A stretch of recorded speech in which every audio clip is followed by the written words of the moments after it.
విశాఖలో భూమి కంపించింది. రాత్రి పలుచోట్ల భూ ప్రకంపనలు చోటు చేసుకున్నాయి. పెద్దవాల్తేరు, గాజువాక, ఆరివాలోవా, అలాగే తాడిచెట్లపాలెం, సీతమ్మధార, సాగర్ నగర్ కాలనీలో భూమి కంపించింది.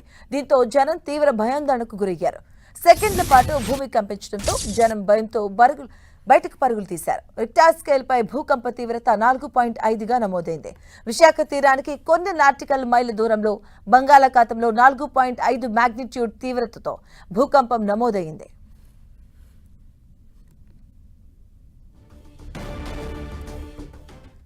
ఇక విశాఖలో భూమి కంపించింది. నిన్న రాత్రి పలు చోట్ల భూ ప్రకంపనలు చోటు చేసుకున్నట్టుగా తెలుస్తోంది.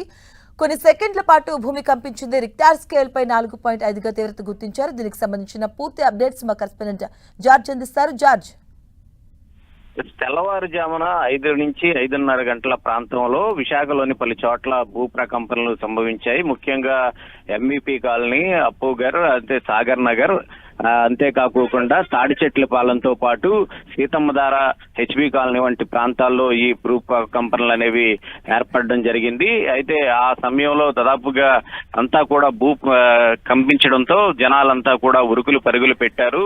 ఎందుకంటే దాదాపుగా ఇది సముద్రంలో కొన్ని మైళ్ళ దూరంలో 4.5 రెక్టర్ స్కేల్ గా ఇది నమోదైంది. కొన్ని సెకండ్ల పాటు ఈ భూమి కంపించడంతో ప్రజలంతా కూడా ప్రాణాలను గుప్పెట్లో పెట్టుకొని బయటకు వచ్చారు. అయితే విశాఖలో ఇలాంటి ప్రకంపనలు చాలా సార్లు చోటు చేసుకున్నాయి. ముఖ్యంగా ఏ ప్రాంతాల్లో అయితే ఏర్పడ్డాయో అదే ప్రాంతాల్లో సైతం కూడా గతంలో సైతం కూడా ఈ ప్రకంపనలు అనేవి సంభవించాయి. దీంతో ఏం జరుగుతుందో అని ప్రజలైతే భయాందోళనకు గురవుతున్నారు. చాలా సార్లు కూడా ఈ ప్రకంపనలు రావడం, దీనికి సంబంధించి మరలా ఇప్పుడు ఈ ప్రకంపనలు ఏర్పడడం పట్ల అయితే ప్రజలైతే కొత్త భయాందోళనలో ఉన్నారు. అయితే ఈ ప్రకంపనలకు సంబంధించి వాతావరణ శాఖ సైతం కూడా ధృవీకరించింది. దాదాపుగా ఇది 4.5 రెక్టర్ స్కేల్ గా నమోదైనట్టు.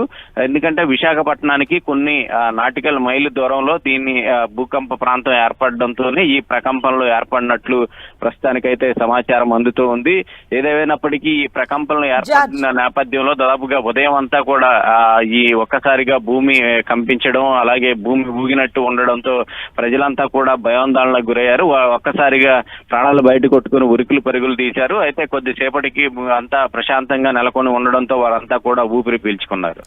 జార్జ్, అంటే ఇప్పుడు విశాఖలో నిన్న రాత్రి భూమి కంపించింది. సో దీనిపై అధికారులు ఏం చెప్తున్నారు? అంటే ఈ విశాఖ ఇప్పుడు సేఫ్ జోన్ గా ఉన్నట్టుగానే మళ్ళీ ఏమైనా వచ్చే అవకాశాలు ఉన్నాయా? అయితే ప్రస్తుతానికి దీనికి ఎవరు స్పందించలేదు.